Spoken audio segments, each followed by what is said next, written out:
네, 여러분 수업 시작하겠습니다.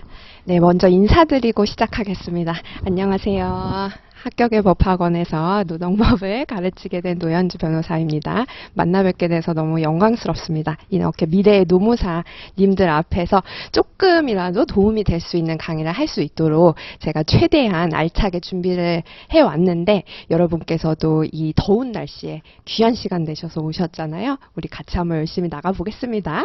네, 근데 그렇다고 해서 막 열심히 필기하실 필요는 없어요. 오늘 그렇구나 이 정도로만 생각하고 지금 나눠드린 프린트와 화면 보고 같이 나가보도록 하겠습니다. 자, 이제 프린트 한번 펴보시면요. 크게 두 가지로 이루어져 있죠. 유인물이. 그래서 첫 번째가 이제 22년도 시험 문제가 있고, 그리고 메인 유인물인 그 공인노무사 2차 노동법 공부법 이렇게 써있는 유인물이요. 그래서 그거를 한번 넘겨보세요. 넘겨보시면요. 얘가 8페이지거든요. 그런데 크게 두 개의 뼈대로서 이루어져 있습니다. 즉 공인노무사 2차 노동법 공부법이랑요. 그리고 뒤에 보시면은 또 검정색 바탕에 나와 있는 그 목차, 대목차가 있죠. 법학 답안 작성법. 이렇게 크게 두 개의 테마에 대해서 오늘 말씀을 드리려고 합니다. 자, 먼저 첫 번째 테마부터 살펴볼게요. 일단 설문조사 좀 해보도록 하겠습니다. 여러분께서 아예 처음 1차든 2차든 시작을 하시는 분들 계실까요? 한번 손 좀 들어보시겠어요?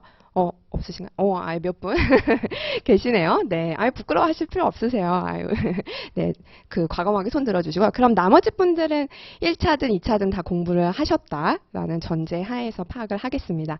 네, 그래서 어느 정도 섞여 있는 것 같은데요. 기존에 알고 계시는 분들은 그렇구나 하고 체크만 하고 넘어가시고 처음 듣는 내용이시라면은 좀 귀 기울여서 집중을 해주시길 부탁드리겠습니다. 먼저 이제 2차 노동법 공부법이에요. 2차. 제가 요걸 분류해서 말씀을 드리려고 해요. 왜냐하면 1차와 2차의 공부법은 합격 전략에 있어서 엄청 차이가 있거든요. 뒤에서도 말씀을 드리겠지만 우리의 최종 목표 여기 써 있는 것처럼 시행착오 없이 최단 기간에 전략적으로 합격하자.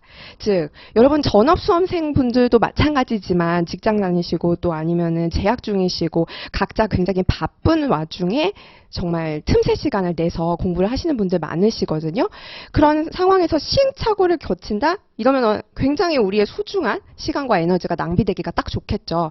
그래서 제가 공부하던 그 고시 시절 되돌아가 보면요.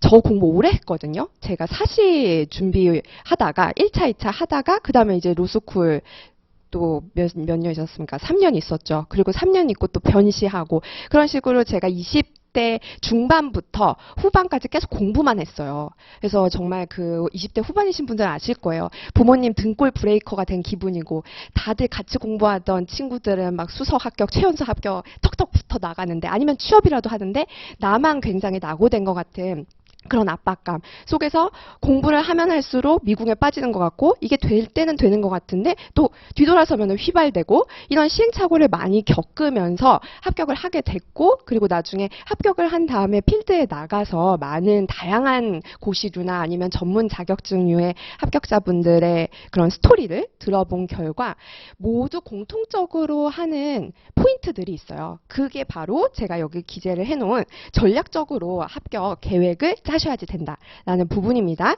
그래서 이제 첫 번째 목차를 보시면은 모든 시험은 전략이다라는 걸 꼭 기억을 해주세요.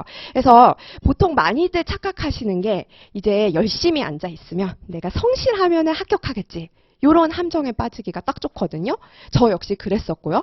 그런데 이게 우리 시험이 어떻습니까? 특히 1차 말고 2차 시험 생각하시면 답안지에 현출을 해야지 되죠. 굉장히 양이 많습니다. 학습량이 많죠. 거기다가 장기 레이스죠. 토익처럼 뭐 한두 달 하고 끝내나요? 그렇지 않습니다. 굉장히 긴 호흡으로 가지고 가시기 때문에 그래서 엉덩이 싸움만으로는 자기만족적인 공부밖에 할 수 없다라는 점. 다시 말하면 인풋이죠. 우리가 앉아서 열심히 책을 보잖아요. 인풋을 많이 해도 아웃풋이 남느냐 하면 그건 다른 문제라는 거죠. 내가 뭐 10시간 앉아 있었다. 아니면은 오늘 50페이지, 100페이지 나갔다. 이게 중요한 게 아니거든요. 그럼 뭐가 중요할까요? 내가 오늘 10시간 공부하고 50페이지, 100페이지 남았을 때 머릿속에 뭐가 남았는가, 즉 내가 떠올릴 수 있는지, 아웃풋이 되는지, 그 부분이 굉장히 중요합니다. 그래서 그러한 아웃풋 포인트를 잡는 것이 바로 합격 전략의 중요 꼭지겠죠.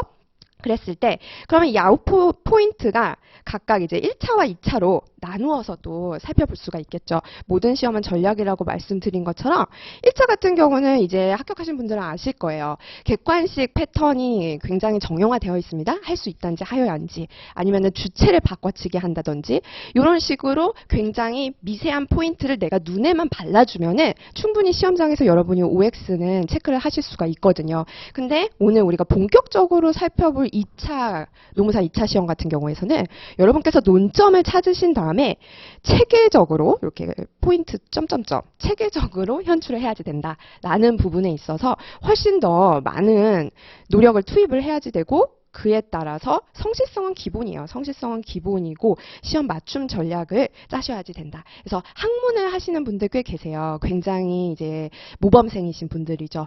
그런 분들은 대학원 가시면은 교수님들의 사랑을 듬뿍 받으실 거예요. 하지만 우리가 대학원 가서 교수님 되는 게 목표가 아니지 않습니까? 우리는 최단 기간에 합격하시는 게 목표예요. 그런 만큼 항상 이제 수험적인 측면에서 접근을 하자. 그래서 내가 뭘 할지 말지 고민이 되시면요, 항상 그걸 생각을 해주세요. 내가 시험 전날에 이걸 볼 수 있을까? 그래서 항상 막판에 내가 무엇을 행동할지를 생각하시면 지금 스타트 지점에서 여러분의 행동이 결정이 된다라는 점을 먼저 말씀을 드릴게요. 그 다음에 이제 공인 노무사 2차 시험 개요는 아마 다 아실 거예요. 그래서 이거는 가볍게 넘어가도록 하겠습니다. 여기에서 즉 이 표를 보시면 1차, 2일차 나눠져 있고, 그리고 이제 1, 2, 3교시 중에서 1교시, 2교시 노동법이 각각, 아이고 여기 오타가 났네요. 노동법 1이랑 노동법 2죠. 그래서 각각 75점씩 150점이라는 굉장히 많은 비중을 차지를 하고 있죠. 그런 만큼 여러분들께서 공부를 함에 있어서 노동법에 힘을 주셔야 되는 거는 맞습니다. 근데 주의하실 부분이 있어요. 제가 이제 다른 학원에서 그 노무사 1차 강의를 했을 때 그 저한테 카톡 상담을 보내주신 분이 계셨어요. 근데 그분이 이제 너무 급하다고 전화 상담을 요청하셔가지고 전화를 한 적이 있었어요. 근데 하시는 말씀이, 그분은 노동법을 굉장히 고득점으로 점수를 작년 시험에 얻으셨더라고요. 그런데 왜 떨어지셨냐 봤더니 떨어진 것도 진짜 거의 1점도 안 되는 0점 몇 점 차이로 떨어지셨거든요. 왜 떨어졌냐 봤더니 노동법에 너무 많은 시간을 투입을 하다 보니까 행정에서 떨어지셨다. 그 아까운 포인트로요. 아까운 점수, 소수점 포인트로요.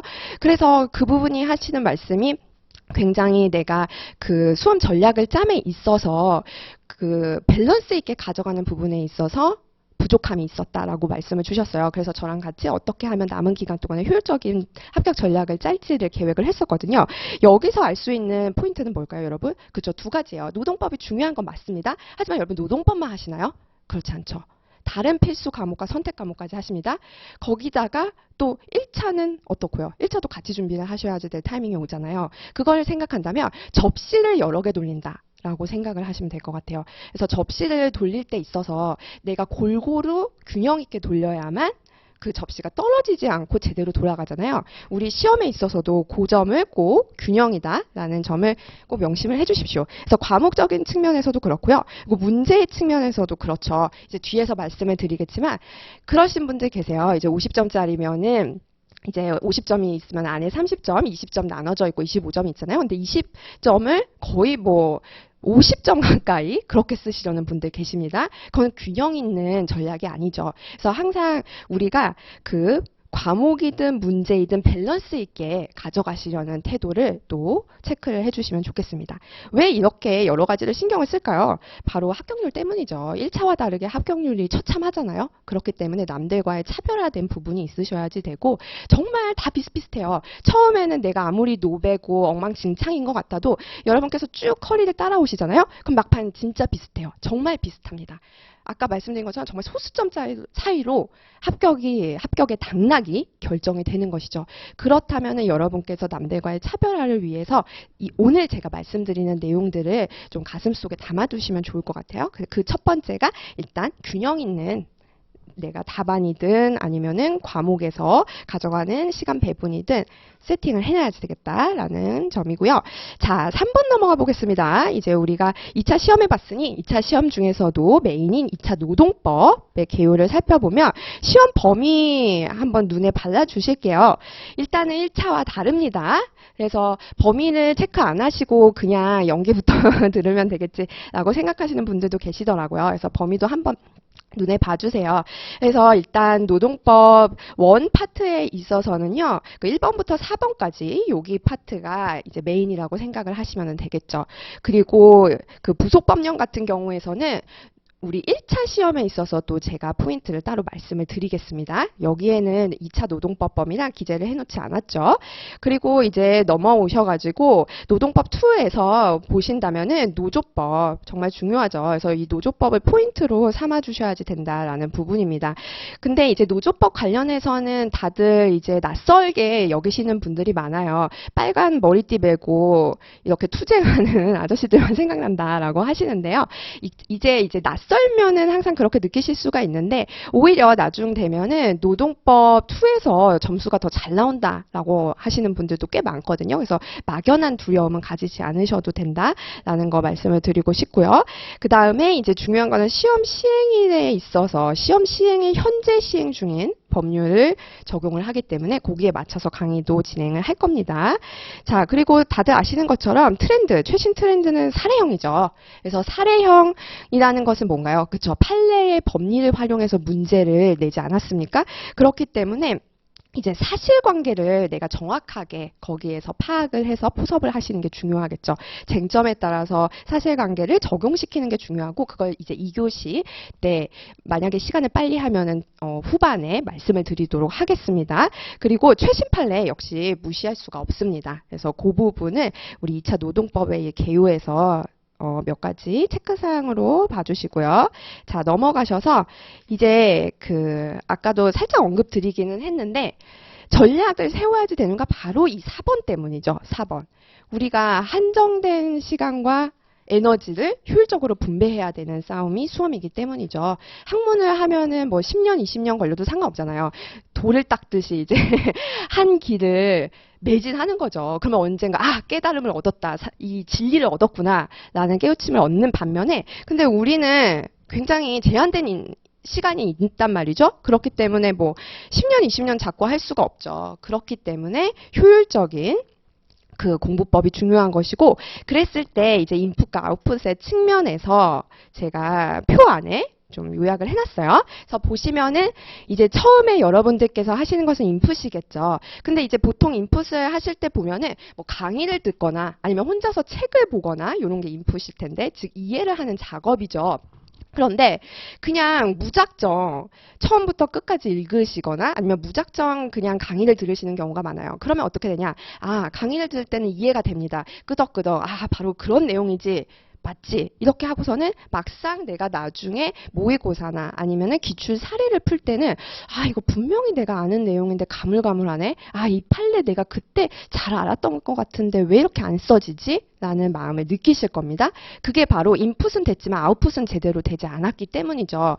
그래서 그 아웃풋을 잘 내기 위한 그 첫 단계로서 인풋이 여러분이 그냥 무작정 강의를 듣거나 책을 보시는 것이 아니라 뼈대를 세우신 다음에 그 다음에 살을 붙여가는 과정으로 공부를 하셔야지 된다라는 측면이에요. 그래서 이 뼈대를 세운다는 말은 무슨 뜻이냐 하면 공부를 하실 때 있어서 항상 기본서든 사례집이든 마찬가지예요. 목차를 염두에 두셔야지 됩니다. 목차를 먼저 보고 들어가시는 거예요. 그래서 제 수업 때는 목차를 아예 수업 시간에 형광펜 작업을 같이 할 겁니다. 그래서 저는 어떻게 했었냐면 우리 이제 대목차가 있잖아요. 그래서 대목차가 있고 이렇게 뭐 1 그리고 양가로 1 이런 식으로 내려간다라고 한다면은 얘는 이제 보라색하고 얘는 연두색 그리고 얘는 주황색 그리고 가끔씩 이렇게 되면은 반가로 1 되면은 하늘색 근데 얘는 거의 잘 안 나오더라고요.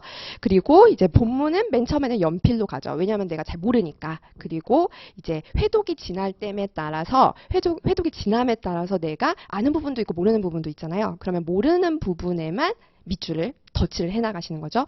그래서 저는 맨 처음에 파랑 펜, 빨강 펜 가다가 이제 모나미에서 나온 그 라이브 칼라인가 앞에 두껍고 뒤에 얇은 사인펜이 있었어요. 그래서 그게 색깔이 굉장히 다양해요. 그래서 그 색깔 바꿔가면서 칠하다가 맨 마지막에는 컴사까지 갔거든요. 그래서 시험 전날에는 그 컴사만 보니까 그 두꺼운 책도 하루 만에 다 볼 수가 있는 거죠. 굉장히 빠른 시간 안에요.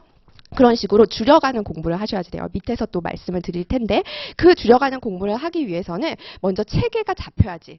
즉 목차를 내가 보면서 틀을 잡은 다음에 접근을 하셔야지 이해도 쉽고 암기도 쉽습니다. 그래서 이런 목차 작업을 혼자 하라고 하시면 이제 잘 안 하시더라고요. 그래서 아예 수업 때 끝내버리도록 하겠습니다. 그래서 1차 때도 요걸 했었는데 1차도 도움이 굉장히 많이 됐다라고 하시더라고요. 근데 사실 1차보다는 2차가 훨씬 효과가 좋아요. 그래서 요 작업을 이제 강의를 통해서 할 것이다. 만약에 제 강의 안 들으시더라도 혼자라도 꼭 해보세요.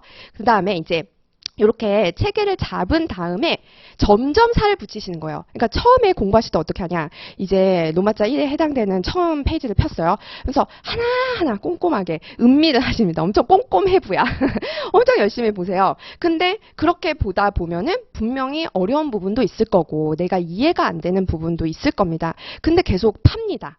그리고 막 다른 사람한테 막 물어보고 그리고서는 뭐 다른 책을 찾아본다던가 이런 식으로 굉장히 학문을 하시는데 그런 완벽주의를 가지는 태도는 좋지 않죠. 아까도 말씀드렸다시피 우리는 한정된 시간과 에너지의 분배 싸움이니까요. 그래서 그런 식으로 가지 마시고요. 맨 처음에는 이제 목차를 체크를 하고 그리고 그 목차가 결국에는 그 밑에 단락에 해당하는 내용을 압축적으로 그 제시를 해 놓은 거거든요. 그러니까 그 목차에 대한 답변이 밑에 단락이다라고 생각을 하시면 되겠죠.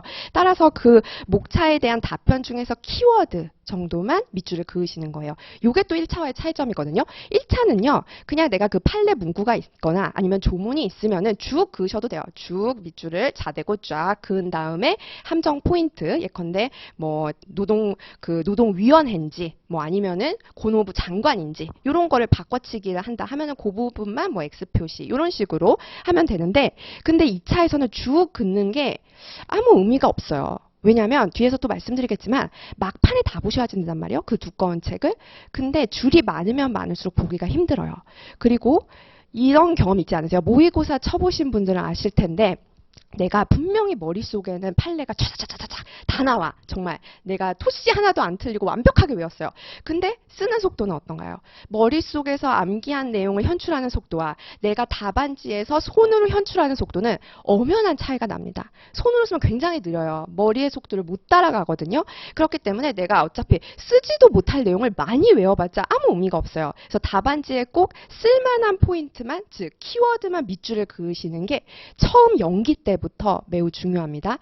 그렇게 정리가 돼야만 암기가 되고 암기가 돼야만 마지막 날에 현출로 갈 수가 있는 거거든요. 차근차근 이렇게 스텝을 밟아간다 생각하시면 되겠습니다. 그래서 그 첫 단추부터 잘 끼우셔야지 되고 그것이 바로 이제 살을 붙일 때 있어서도 키워드 위주로만 밑줄을 긋자라는 것이었고요. 그 다음에 이제 아웃풋을 위한 밑거름 작업도 있어요. 밑거름 작업이 바로 아까 말씀드렸던 정리 작업이에요. 그래서 우리가 연기 때 강의나 책을 통해 이해를 하실 거예요. 그러면 좋은 말씀이야. 이런 거 넘어가시면 안 되죠. 그 이해와 동시에 정리가 들어가야지 됩니다. 그래서 이 정리라는 것은 말 그대로 내가 시험지에 쓸 수 있는 내용을 요약을 해놓는 거예요. 그 키워드 부분인 거죠. 그래서 줄여가는 공부를 하시는 게 2차의 포인트다라고 생각을 하시면 돼요. 그래서 수업 때는 아예 제가 그 정리된 요약 노트죠. 논점, 쟁점이 정리된 노트를 나눠 드릴 거예요. 그래서 우리 임종률 교수님 노동법 책으로 나간단 말이죠. 그래서 우리 교수님 책은 정말 유기적이고 체계적인 해설서잖아요. 그렇기 때문에 정말 물 흐르듯이 자연스럽게 읽히고 또 노동법의 체계를 잡기도 좋아요. 법학이라는 게 원래 체계적이고 굉장히 논리적인 학문이거든요. 그래서 교수님의 책을 보면 그러한 장점이 있는 반면에 근데 어떤가요? 막판에 정리가 안 되죠. 그래서 막판에 너무 두꺼우니까 포기하고 싶어요. 그래서 막판에 볼 내용을 생각을 한다면 지금부터 정리 작업이 필요해서 그래서 제가 나눠드리는 그 논점 노트로서 정리를 하시고 끝까지 그것만 본다라고 생각하시면 됩니다. 왜냐면요, 여러분 책 여러 권 바꾸는 거는 아무 의미가 없어요. 이해는 좋긴 하지만 그건 학문을 할 때는 좋겠죠. 하지만 우리는 답안지에 현출을 해야 된단 말이에요. 현출을 하려면 똑같은 책을 여러 번 볼 때 훨씬 기억에 많이 남습니다.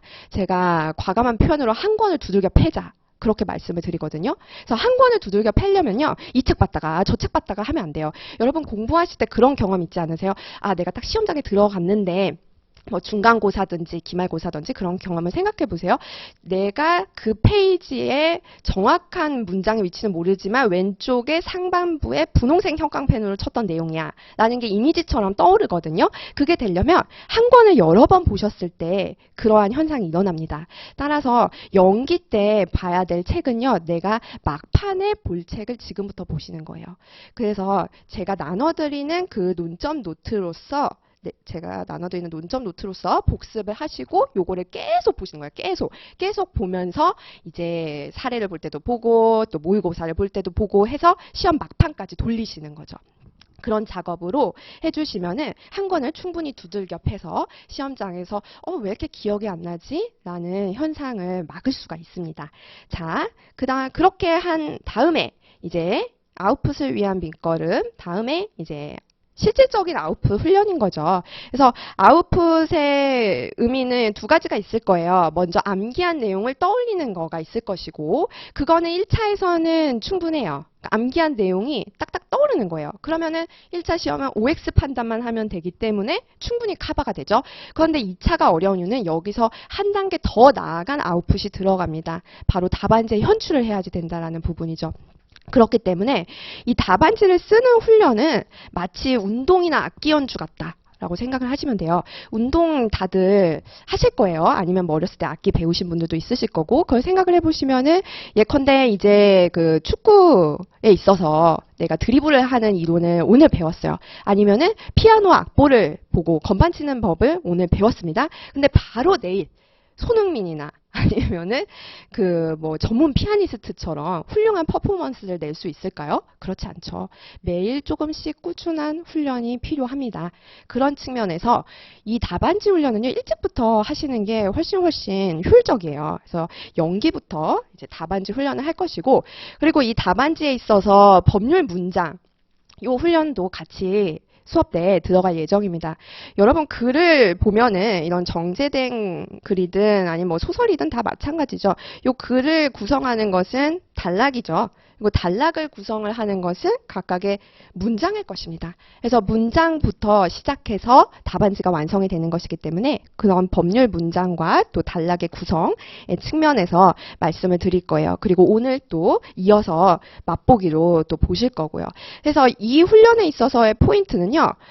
내가 시험장에서 어떤 내용을 쓸까? 요거 여러분들 많이 초점으로 맞추시죠. 그래서 요것도 중요하고 그런데 이제 목차를 잡아서 체계를 잘 세우는 것 요게 무엇보다도 중요합니다. 그리고 분량적인 측면에서 아까 말씀드렸던 것처럼 밸런스 있게 가져가는 게 필요하겠죠.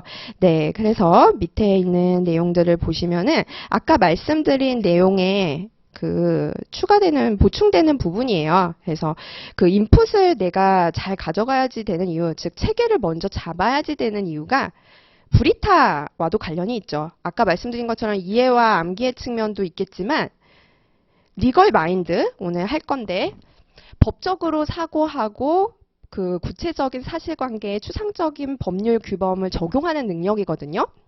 그게 형성이 되면은 예컨대 내가 외우지 않은 논점이에요. 브리타라고 하죠. 그게 나왔어도 내가 리걸 마인드가 형성이 되어 있으면은 브리타를 어떻게 답안지라도 메꿀 수는 있습니다. 블러핑을 해서라도 쓸 수가 있는 거죠. 그래서 체계를 인풋 단계에서부터 꼭 잡아주셔라. 그냥 처음부터 끝까지 줄줄줄줄 읽으시면 안 돼요. 항상 목차를 먼저 보셔야 돼요. 대목차를 먼저 형광펜으로 치면서 보고 아 이렇게 크게 구성이 되어 있구나. 그 다음에 그 아래에 있는 목차를 또 형광펜 색깔 바꿔가지고 치고 그 다음에 또 다른 하위 목차를 보시는 식으로 책을 입체적으로 보셔야지 된다라는 점을 말씀을 드릴게요. 그리고 그 다음에 이제 밑거름은 아까 말씀드렸던 그 정리의 포인트였죠. 저는 요거를 그 냉장고 정리 비유로 드리면은 좀 쉽게 이해하실 것 같아요. 냉장고에 그냥 검정 비닐봉지 해가지고 막 이렇게 그 마구잡이로 넣어놓으면은 내가 그 음식물을 어디다 넣어놨지? 라고 한참 찾게 된단 말이에요. 근데 예컨대 냉동실, 냉장실, 김치 냉장실 이렇게 나눠놓고 구획을 분류를 해놓고 그리고 각각의 층에 맞게끔 내가 어떤 음식을 넣겠다라고 세팅을 해놓으면 즉 내가 뼈대가 잡혀 있고 카테고리가 되어 있는 거죠. 그렇게 되어 있다면 훨씬 더 빠르게 내가 찾을 수 있잖아요. 머릿속에서 빠르게 끄집어내실 수가 있는 거죠. 내가 기억이 안 난다라는 이유는 파편적인 암기한 내용들이 그냥 엉켜가지고 내 머릿속에서 돌아다니기 때문이거든요. 그게 엉켜있는 걸 풀어주려면 어떻게 해야 될까요? 그렇죠. 내 머릿속에서 정리를 해주셔야 되겠죠. 그 정리하는 작업이 체계를 가지고 들어가자입니다. 그럼 그 체계를 어떻게 하느냐의 출발점이 아까 말씀드렸던 목차를 먼저 체크를 하면서 나아간다라는 부분이고요. 자, 그 다음에 이제 답안지 훈련은 많이 쓰셔야지 돼요. 연기 때도 이제 쓸 건데 처음이다 보니까 어색하시죠, 당연히. 그래서 회피하시는 분 생길 수 있습니다. 완벽주의 분들이 보통 이러세요. 내가 좀 더 공부가 된 다음에 해야지. 그러시면 안 돼. 그러면 늦어요. 지금부터 내가 죽이 되든 밥이 되든 일단 부딪혀서 깨져 봐야지. 그래야지만 잘 쓸 수 있거든요. 자전거도 일단 타면서 넘어져 봐야지 배우잖아요. 스케이트 배울 때도 마찬가지고 똑같다 생각하시면 됩니다. 그리고 이제 5번째 보면은 예습 복습 방법이 전체적인 틀이 지금 기재된 내용과 비슷하지만 연기의 측면에서 한번 본다라면은 예습을 하실 때는 그 목차, 아까 말씀드린 부분, 그리고 관련 조문을 훑어보시는 정도만 하면 되고 열심히 하실 필요는 없어요. 그리고 강의를 들으신 다음에 복습이 너무 중요하죠. 그래서 복습을 할 때 있어서 포인트는 강의 때 나간 기본서를 먼저 보시면 안 돼. 먼저 보시지 마세요. 그것부터 보시는 게 아니고 이제 저는 사례가 있는 경우에는 사례 노트를 나눠드릴 거고 만약에 이제 사례집이 있으신 분들은 사례집을 먼저 보시는 겁니다. 근데 이게 풀라는 건 절대 아니죠. 내가 아무것도 모르는 노베인데 어떻게 풀겠습니까? 그죠? 풀라는 거는 절대 아니고요. 이제 사례 노트에 있어서 어떤 부분을 보시냐면은 해설을 보시는 거예요. 근데 이 해설을 또 토시 하나 안 틀리고 암기를 해야 됩니까? 하면 아니죠. 그게 아닙니다. 암기를 하는 부분은 목차나 키워드 부분만 보시는 거예요. 그리고 사례집을 보실 때에 있어서의 순서 말씀드릴게요. 먼저 목차에 형광펜 하는 거. 아까 말씀드린 부분이죠. 사례집이든 기본서든 목차부터 보셔야지 돼요. 형광펜 색깔 다르게 하면서 대목차, 중목차, 소목차 순으로 쳐보세요. 뼈대를 잡아보시는 거죠. 그리고 목차를 질문이라 생각하면은 그에 대한 답변이 아래 단락에 있는 것이니 그러면 답변의 키워드를 먼저 연필로 밑줄을 치신다라는 거고요. 그리고 뒤에 가로 부분은 아까 말씀드린 부분입니다. 그런 식으로 하신 다음에 머릿속에서 전체적인 사례 답안이 떠올 때가 있어요. 그렇게 한 1회독, 2회독으로도 부족할 거예요. 한 3회독까지 지나서야지 좀 떠오르실 거거든요. 그랬을 때 이제 문제를 읽고 그리고 그 다음에 이제 문제랑 해설을 번갈아 가시면서 보는 작업입니다. 이렇게 하는 이유는 어차피 우리의 타겟은 기출문제예요. 오늘 나눠드렸잖아요. 그게 타겟이란 말이에요. 그렇기 때문에 내가 이러한 타겟을 설정하지 않은 채 그냥 무작정 공부만 하면 내비게이션 없이 그냥 달리는 거랑 마찬가지인 거죠. 항상 안테나를 문제에 맞추셔야지 돼요. 그렇기 때문에 공부할 때부터 기출을 먼저 보시고 기본서로 들어가시는 게 바람직합니다. 기본서부터 보시면은 그건 학문을 하는 길로서는 적합할지 모르겠지만 수험의 길로서는 그다지 효율적이지는 않죠. 물론 그렇게 해도 붙긴 붙어요. 근데 한 몇 년 걸리겠죠. 근데 최단 기간에 합격하시기 위해서는 효율성이 중요하고 그랬을 때 사례집, 사례 노트를 먼저 보시고 그 다음에 아 이러한 쟁점들이 많이 나오는구나 라는 걸 체크를 한 다음에 그리고 기본서를 보면요. 강약 조절이 되죠. 기본서에 강약 조절이 됩니다. 근데 그냥 무작정 기본서만 본다라고 하면은 내가 어디서부터 어디까지 읽어야 될지도 모르겠고 뭐를 외워야 될지도 모르겠고 그냥 망망대해에 표류하는 그런 느낌만 드실 겁니다. 네. 그 다음에 아까 말씀드렸다시피 기본서도 똑같은 방법이에요. 형광펜 작업을 하시고 그에 대한 답변을 키워드 연필 밑줄을 하시는 겁니다. 그런 다음 이제 마지막 복습은 논점 노트로서 마무리를 해주시는 거죠. 그리고 기본서랑 판례 유인문을 나눠드릴 텐데 그때 리딩 케이스는 아까 말씀드린 것처럼 사실관계가 시험에 나오잖아요. 그래서 사실관계까지 잘 보셔야지 됩니다. 그래서 판례를 공부할 수 있는 유용한 사이트 케이스 노트 엘박스 있는데 이제 그 실무가들은 엘박스 많이 쓰죠. 왜냐하면 좀 더 그 하금심 판례들이 많거든요. 근데 케이스 노트에 없는 박스가 L박스에 있기도 하고 L박스에 없는 박스가 케이스 노트에 있기도 하고 그래요. 그래서 두 개를 왔다 갔다 사용하시면 되고 여러분께서 우리는 대법원 판례가 주기 때문에 여러분께서 보시기 편한 사이트 이용하시면 됩니다. 그리고 요 국가법령정보센터는 어플도 있죠. 그래서 물론 법전이 중요해요. 법전을 시험장에서 활용을 하셔야지 되기 때문에 법전이 중요하지만 내가 급하게 막 떠올라야지 될 때가 있단 말이에요. 그때는 요거 어플 깔아두세요. 그러면은 유용하실 거예요. 자, 그 다음에 이제 우리가 항상 까먹는 게 문제란 말이죠. 그래서 그 부분에 대한 설명을 드릴게요. 이제 복습은 이 큰 스텝을 찾으셨을 거예요. 근데 여기서 중요한 점이 바로 방법입니다. 즉, 첫 번째 스텝에서 즉 사례 노트든 기본서든 논점 노트든 마찬가지예요. 내가 40분에서 45분 정도 진도를 나가신단 말이에요. 어떻게? 목차 먼저 보고 그에 대한 답변을 연필로 키워드 밑줄 그렇게 했는데 40분이 딱 지난 거예요. 그럼 스탑! 멈추세요. 그리고 내가 이때까지 목차를 친 거 그리고 연필로 밑줄 친 키워드를 다시 한번 떠올려 보시는 거예요. 눈을 감고 이때 백지에 쓰시는 분들 계시는데 그건 너무 오래 걸려요. 비효율적이에요. 그렇게 하지 마시고 그냥 눈을 감고 5분에서 10분 정도 반추 되새김을 하라는 거죠. 연상을 해보시는 거예요. 떠올려 보시는 겁니다. 근데 당연히 안 떠오르죠. 일부만 떠오릅니다. 그럼 다시 눈 뜨고 아 내가 이 부분이 안 떠올랐네 하면서 다시 체크를 해주시고요. 그런 식으로 첫 번째 눈에 발라주시는 거고 그 다음에 두 번째 또 눈에 발라주시는 거고 그리고 제가 여기에는 기재를 못했는데 이런 식으로 내가 하루에 3시간, 4시간을 할 거란 말이에요. 강의를 듣고 난 다음에도. 그렇다면 내가 이렇게 5분, 10분씩 떠올린 게 곱하기 3. 3번은 되겠죠. 그러면 이 과정에 있어서 내가 그 카메라를 뭐 찍어 놓으셔도 되고요. 카메라로 사진을 찍어 놓으셔도 되고요. 뭐를 찍냐면 이 5분, 10분 동안에 안 떠올랐던 내용 아니면은 뭐 간단하게 타이핑을 하셔도 되고 뭐 상관은 없습니다. 근데 카메라 찍어 놓는 게 더 빠르지 않을까 싶어요. 그래서 이렇게 찍어 놓고 뭘 하시냐면 자기 전에 세 번째로 또 보시는 겁니다. 자기 전에 보통 뭐 하세요? 라고 물어보면 보통 유튜브 가시거나 아니면 인터넷 서핑 많이들 하시더라고요. 좋아요. 그렇게 해야지. 이게 장기 레이스이기 때문에 나를 풀어주는 것도 필요합니다. 근데 중요한 건 뭐다? 자기 전에 내가 습득을 했던 지식과 그리고 자기 전에 느꼈던 감정들이 다음날까지 영향을 미칩니다. 이건 제가 지어낸 말이 아니고 인지과학, 뇌과학 연구 학자들이 공통적으로 말하는 내용이거든요. 그렇게 고착화가 된다라는 점을 우리가 활용을 해야죠. 그렇다면은 자기 전에 유튜브 보면 꿈속에 유튜브 내용만 떠오르고 그것만 계속 장기 기억으로 가요. 그래서 자기 전에 본 내용이 장기 기억화가 된다면 이제 여러분 주무실 때 침대에 누웠어. 그래서 막 유튜브 하하 재밌다 봤어. 그 다음에 이제 졸려 자야지가 아니죠. 그때 어디로 들어가신다? 사진첩으로 들어가셔가지고 내가 아까 5분, 10분 반추 작업을 한 다음에 헷갈리는 부분 찍어놨잖아요. 그래서 그 사진첩에 들어가서 찍어놓은 내용을 다시 한 5분이라도 보시고 주무시는 겁니다. 그래야지만 장기 기억으로 넘어가니까요. 그래서 무작정 진도를 나가는 것이 아니라 이런 식으로 계속 터치를 해주시는 거예요. 이게 이제 여러분 많이 들어보셨던 에빙하우스의 망각곡성, 복습의 골든타임을 활용하라 라는 내용이죠.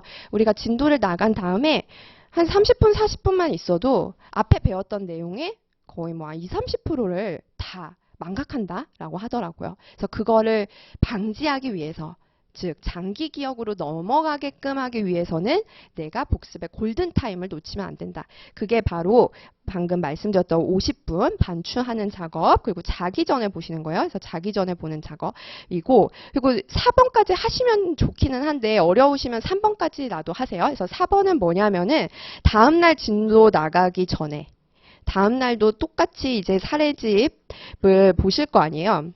사례집을 보시고 또 기본서랑 논점 노트 보실 텐데 그 진도 나가기 전에 한 5분 정도죠. 5분 정도 자기 전도 5분 정도 그렇게 내가 떠올려 보시는 겁니다. 그래서 헷갈리는 부분을 계속 터치 해주시면서 1회독을 끌고 가시는 거예요.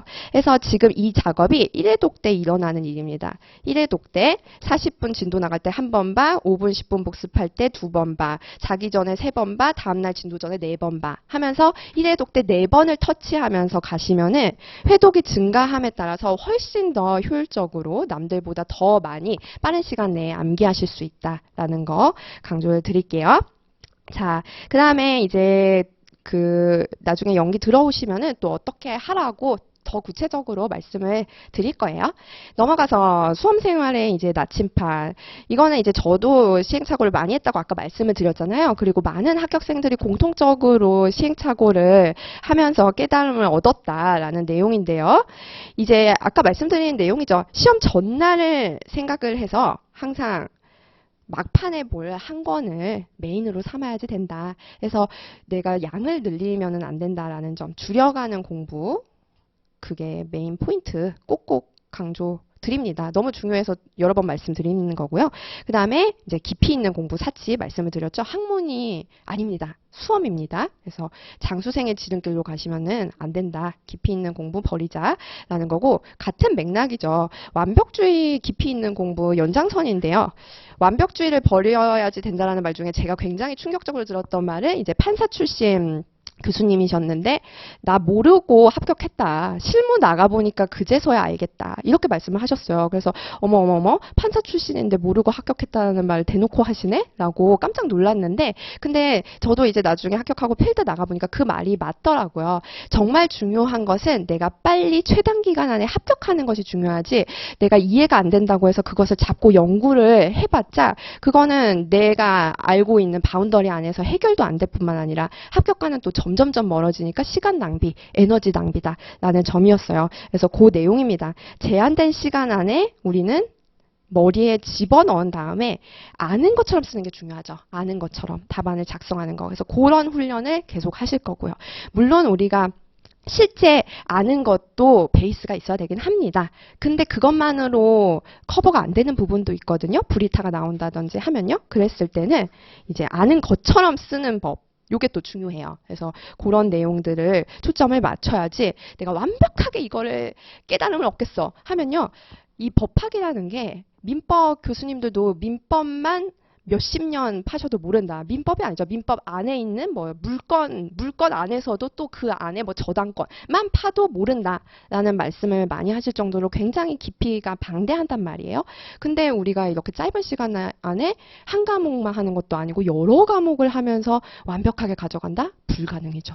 그래서 그 점을 생각을 하시면 실제 지식을 완벽히 아는 것에 집착하시면 안 됩니다. 그래서 그 내용 강조를 드렸고요.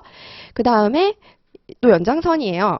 그렇기 때문에 이해가 처음에 안 돼도 고민하지 마시라. 아까 말씀드린 것처럼 법학이 체계적인 학문이라고 말씀을 드렸잖아요.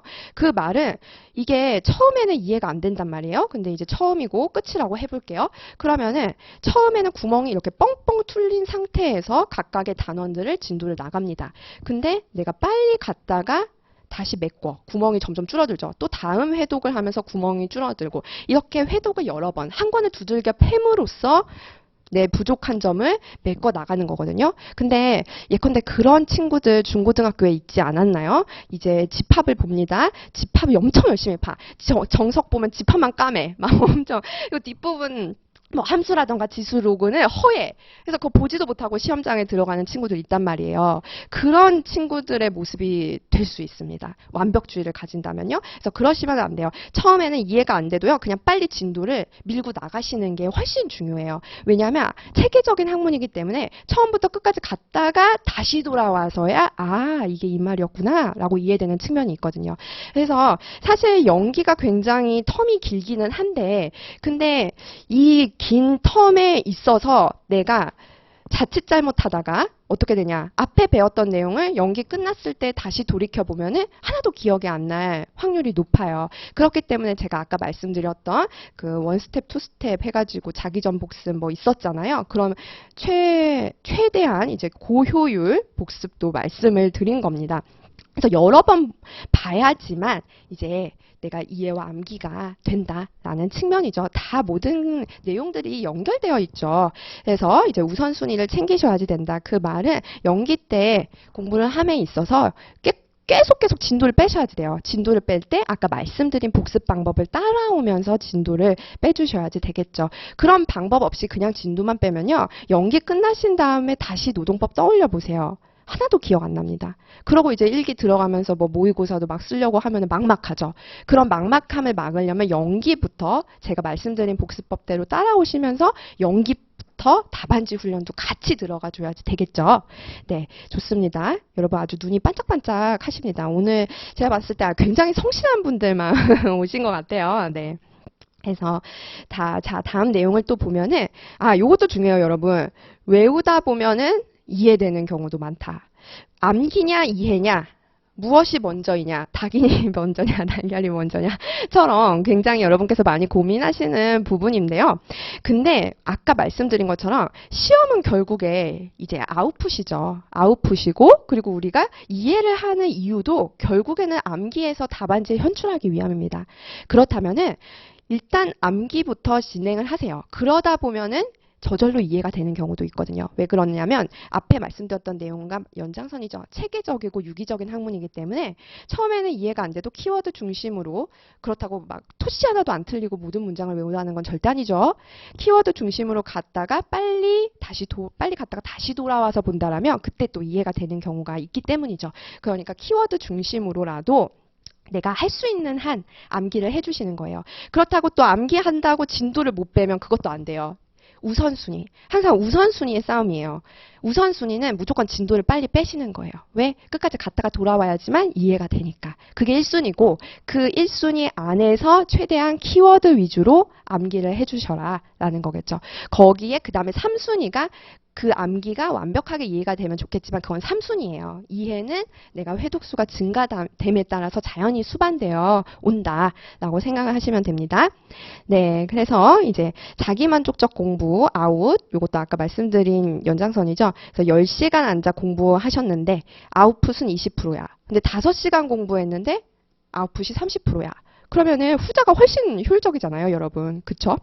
그래서 그 아웃풋을 할 수 있느냐가 중요하다는 거 앞서 말씀을 드렸고요. 그 아웃풋을 확인하는 게 바로 1회독 때 있어서 공부를 마쳤을 때 정확하게 떠올리는 것. 아까 40분, 45분 진도 나가고 멈추라고 말씀드렸잖아요. 멈추고 5분에서 10분 정도 눈을 감고 떠올려 보세요. 그래서 쓰는 것은 비추. 이때 당연히 까먹습니다. 그리고 또 다시 봐도 또 까먹어요. 이틀만 지나도 까먹어요. 그 자연스러운 현상이에요. 나는 쓰레기야 이러면서 자책하실 필요는 전혀 없습니다. 네, 그래서 자연스러워요. 그래도 한 20%는 남아있을 거예요. 그러면 성공하신 거거든요. 그리고 계속 반복 작업. 아까 말씀드린 것처럼 구멍이 뻥뻥 뚫려. 하지만 쭉쭉 밀고 나가. 다음 해독 때 또 채워 나가. 또 밀고 나가. 이런 거에 반복 작업이다. 한 권을 두들겨 패야지 된다라는 거죠. 그 다음에 이제 밑에 있는 내용은 같은 내용이니까 넘어가도록 하겠습니다. 네, 그렇게 넘어가고 자, 그 다음에 이제 법학 답안 작성법에 대해서 말씀을 드리도록 할게요. 이제 법학 답안 작성법 목차를 한번 볼게요. 네모로 되어 있는 요 목차들 있죠? 그래서 크게 첫 번째로서 법학 답안 작성의 기본 원리입니다. 일명 리걸 마인드. 라고 하는 내용이죠. 그거에 대해서 말씀을 드리면서 바로 법학 답안 작성 방법의 틀과 연결을 지을 겁니다. 이 틀이 바로 이라크 많이들 들어보셨을 거예요. 그래서 그 내용 다음에 이제 서론, 본론, 결론식으로 이루어져 있죠. 마지막으로 이제 법학 답안 작성 시에 있어서의 주의사항. 그렇게 크게 3가지의 뼈대예요. 제가 지금 보는 작업이 여러분 기본서, 사례집 볼 때 하시는 작업이죠. 먼저 이런 식으로 대목차를 살펴보시는 거예요. 큰 뼈대, 체계를 잡는 거죠. 그리고 안의 내용으로 들어가시는 겁니다. 여기서는 뭐 목차가 요것밖에 없으니까 지금 대목차만 봤는데 기본서나 사례집에서는 목차가 더 많으니까 그 하위 목차까지 보고 들어가시는 거겠죠. 자, 그랬을 때 이제 아까 말씀드린 것처럼 법학은 굉장히 체계적이고 유기적인 학문이다. 그리고 논리적인 학문이다 라고 말씀을 드렸습니다. 그랬을 때 그 법학의 근원을 한번 생각을 해본다면은 우리나라 법은 이제 유럽에서 좋은 거 따오고 미국에서 좋은 거 따오고 해서 만들어졌거든요. 근데 그 유럽의 법은 또 어디서 왔느냐라고 거슬러 올라가면은 이제 고대 그리스 아리스토텔레스 시절의 철학에서 논리학이든 수학이든 과학이든 많은 학문들이 파생되었다라는 말은 들어보셨을 거예요. 그렇기 때문에 논리학이든 법학이든 수학이든 굉장히 비슷한 공통적인 측면이 많이 있습니다. 그 중에 하나가 이제 철학에서 아리스토텔레스가 말한 3단 논법이죠. 그래서 3단 논법이라고 하면 여러분 많이들 아시는 샘플, 모든 인간은 죽는다. 소크라테스는 인간이다. 따라서 소크라테스는 죽는다. 이게 바로 아리스토텔레스의 3단 논법이죠. 그래서 대전제가 있고 소전제가 있으면 그 대전제와 소전제를 바탕으로 해서 결론을 이끌어내는 논증 방법입니다. 이게 바로 여러분께서 실무가가 되시면은 리걸 마인드, 법적 사고방식이죠. 그 법적 3단 논법을 하실 텐데 그 내용의 근원이 바로 이 고대 아리스토텔레스 3단 논법부터 이어져 내려왔다라고 생각을 하시면 돼요. 그래서 법적 3단 논법과 한번 같이 비교를 해볼게요. 보시면은 지금 법적 3단 논법, 추상적인 법조문이 있습니다. 법조문은 굉장히 구체적이지 않죠. 일반적, 추상적으로 모든 내용을 포괄할 수 있게끔 규정을 해놨습니다. 그래서 추상적인 법리, 법조문뿐만 아니라 뭐 판례나 학설도 되겠죠. 근데 이제 여러분께서 실무가가 되시면은 구체적인 사실관계를 들고 의뢰인이 올 거예요. 그러면은 그 구체적인 사실관계를 가지고 아까 우리가 살펴보았던 요 법리에다가 적용을 하는 거겠죠. 그렇다 보니까 요 사실관계를 확정을 하는 게 실무에서는 굉장히 중요합니다. 요 사실관계 가지고 다툼이 일어나거든요. 근데 이 사실관계를 확정을 한 다음에 어떻습니까? 그쵸? 요걸 가지고 적용을 해가지고 결론을 도출을 하는 것이 여러분의 최종적인 그 업무의 형식, 결과물이 되겠죠. 그래서 여러분께서 뭐 의견서를 쓰실 수도 있을 거고요. 여러 가지 법률 문서를 쓰실 텐데 그 과정이 다 요 법적 3단 논법을 거쳐서 이루어지는 것이다 라고 생각을 하시면 됩니다. 그게 소위 말하는 리걸 마인드이고요. 그러면 이 법적 3단 논법, 리걸 마인드가 우리 답안지에 어떻게 적용이 되는지를 보겠습니다. 이게 다 똑같아요. 그래서 제가 같은 표에다가 써놨잖아요. 그래서 3단 논법에서 리걸 마인드로 가고 리걸 마인드를 실무에서는 여러분들이 그렇게 의견서 쓰실 때 하는 거고요. 근데 중요한 거는 여러분이 법학 답안 작성을 하실 때도 이 내용을 쓴다라는 거죠. 즉 추상적인 법리죠. 법조문, 판례 이것을 구체적인 사실관계를 통해서 적용을 하는 겁니다. 이게 바로 여러분이 쓰는 사안의 검토인 것이고 이를 통해서 결론을 도출을 하시는 거겠죠.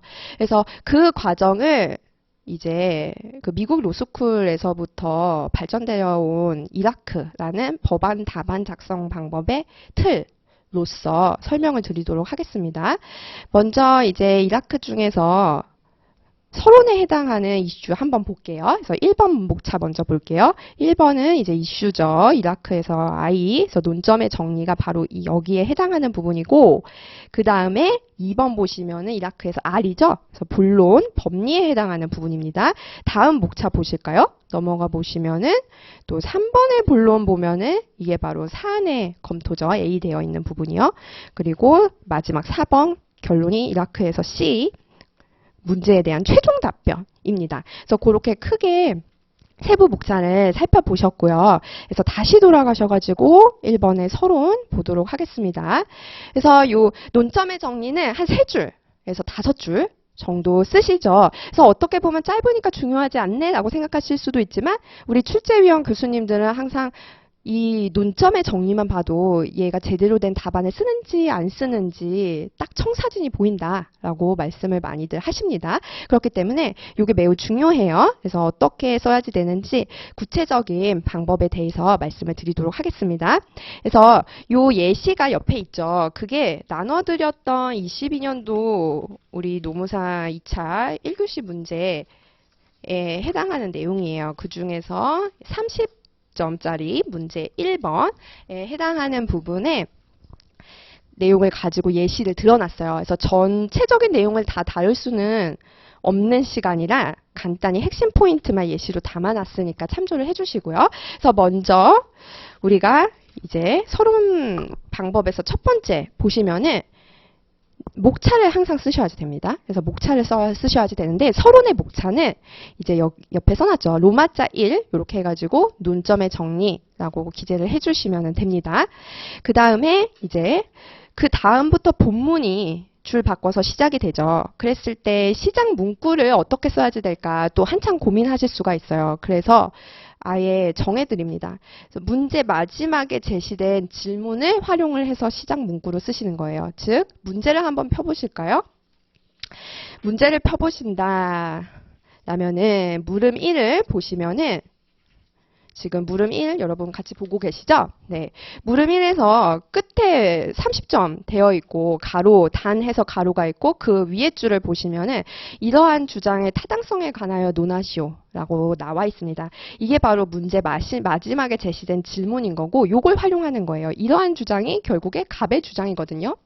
그러면 어떻게 시작하냐? 갑의 주장의 타당성이잖아요. 그러니까 타당한지 부당한지 해서 갑의 주장의 당부와 관련하여 이렇게 시작을 하시는 겁니다. 그래서 문제에서 제시된 질문을 활용해서 시작 문구를 들어가 주시면 된다라는 게 이제 본문의 첫 번째 내용이었고 그 다음에 또 서론에 들어가야지 될 부분이 구체적인 사실관계를 언급은 해주셔야지 됩니다. 즉 지금 여기 문제가 너무 많아가지고 요거를 다 보실 수는 없겠지만 그래도 문제 1번의 주요 내용을 살펴본다면은 A 회사가 징계 사유가 있었고 그거랑은 별개로 또 정한 취업 규칙이 있었는데 거기에 따라서 갑을 해고를 한 내용이었어요. 그래서 그러한 사실관계를 언급을 해주시면서 이어나가시는 거예요. 그래서 A 회사는 징계 사유와는 별개로 정한 취업 규칙에 따라 갑을 통상 해고한 것으로 볼 수 있는 바 이렇게요. 그래서 판결문 많이 보신 분들은 이런 표현 보셨을 거예요. 뭐뭐인 바 하고 쉼표 하는 내용. 그래서 연결하실 때 이 단어를 쓰면은 아무래도 교수님들은 이런 판결문의 단어 익숙하시니까 조금 더 좋다기보다는 이제 편안한 그런 인상을 받으실 수가 있겠죠. 그렇게 가져가시면서 다음에 이제 내가 파악한 논점들, 문제를 보고 여러분께서 목차를 짜실 거란 말이에요. 그때 이제 논점을 파악을 하시는데 그 파악한 논점들로 사실관계를 연결을 시켜주시는 거죠. 그게 바로 나중에는 어떻게 된다? 밑에 본론에 있어서의 대목차로 또 활용을 하시는 거고요. 이게 바로 논리적이고 체계적으로 연결을 해 나가는 거예요. 그래서 뭔가 목차가 붕 뜬 것 같은 느낌이 주면 안 되거든요. 그래서 하나하나 연결되는 작업이 필요한데 그게 서론에서부터 시작이 된다라고 생각을 하시면 돼요. 그래서 다시 한번 쭉 나간 다음에 정리해서 또 말씀을 드릴게요. 그래서 여기 같은 경우에서는 예시를 보시면은 뭐가 문제된다, 뭐가 검토돼야 된다라고 해서 논점을 여러분께서 제시하실 때 쓰는 서술어를 나타내고 있죠. 그래서 여러분 이런 거 쓰시면 돼요. 뭐뭐 여부가 문제된다, 뭐뭐 여부를 검토해야 한다라고 기재를 해주시면 됩니다. 그래서 이렇게 틀이 정해져 있기 때문에 사례집을 보실 때도 서론에 해당하는 즉 문제의 제기, 논점의 정리 부분을 딸딸딸 외우시는 게 절대 아니에요. 여기는 내가 어디서 문제에서 찾아서 쓰는 거고요. 그리고 사실관계 역시 문제에서 찾아서 쓰는 거죠. 그리고 논점들 내가 문제를 보면서 파악을 한 내용들이고요. 그러니까 얘는 외우시는 부분이 아니에요. 그래서 사례집에서 암기하는 부분이 아니다라는 내용이 바로 그 뜻입니다. 그래서 요 틀을 다시 한번 말씀을 드리도록 하겠습니다. 그래서 처음에는 목차 써주시는 거고 그 다음에 시작을 어떻게 해라? 그쵸. 문제 마지막에 제시되어 있는 문구 문제 마지막에 제시된 질문을 활용을 해서 시작을 하고 그러면서 문제에 있는 거 사실관계 를 언급을 해주셔야지 돼요. 그래서 사실관계를 언급하면서 이걸 논점이다 라고 연결을 해주시는 거죠. 연결을 할 때 있어서는 뭐뭐 여부를 검토해야 된다. 그래서 쭉 읽어보시면은 문제에 제시된 질문, 갑의 주장의 당부와 관련하여서 이러이러한 사실관계인 것으로 볼 수 있는 바 해서 무슨 논점이 문제된다, 검토해야지 된다. 라고 파악을 하시면 되겠습니다. 그래서 이게 그냥 딱 폼이라고 생각을 하시면 돼요. 짜여져 있는 틀인 거죠. 그래서 여기에 맞춰서 해당하는 쟁점만 그 교체해가지고 바꿔가지고 갖다가 끼기만 하면은 되거든요. 그렇기 때문에 요 틀만 잡혀져 있으면은 여러분께서 논점의 정리에 있어서 큰 시간을 들이지 않으셔도 됩니다. 큰 시간을 들이는 항목은 어딘가요? 사안의 포섭이죠. 뒤에서 보겠지만 그 최종적으로 사안을 검토하는 단계에서 시간을 많이 들이시는 거고, 여기에서는 이 틀에 맞춰서 문제에서 베끼는 거죠. 결국에는 그렇게 생각을 하시면 되겠습니다. 자, 그리고 넘어가서 이제 그 본론에 해당하는 부분을 봐야지 되는데, 근데 이제 시간이 또 다 됐네요. 그래서 여러분 본론에 쉬는 시간 한 5분만 가질까요? 10분 할까요? 5분 하시고 싶으신 분, 10분 하고 싶으신 분. 네, 다들 좋다고 하시네요. 네, 그러면은 이제 5분 하고 올게요. 네, 5분 후에 뵙겠습니다.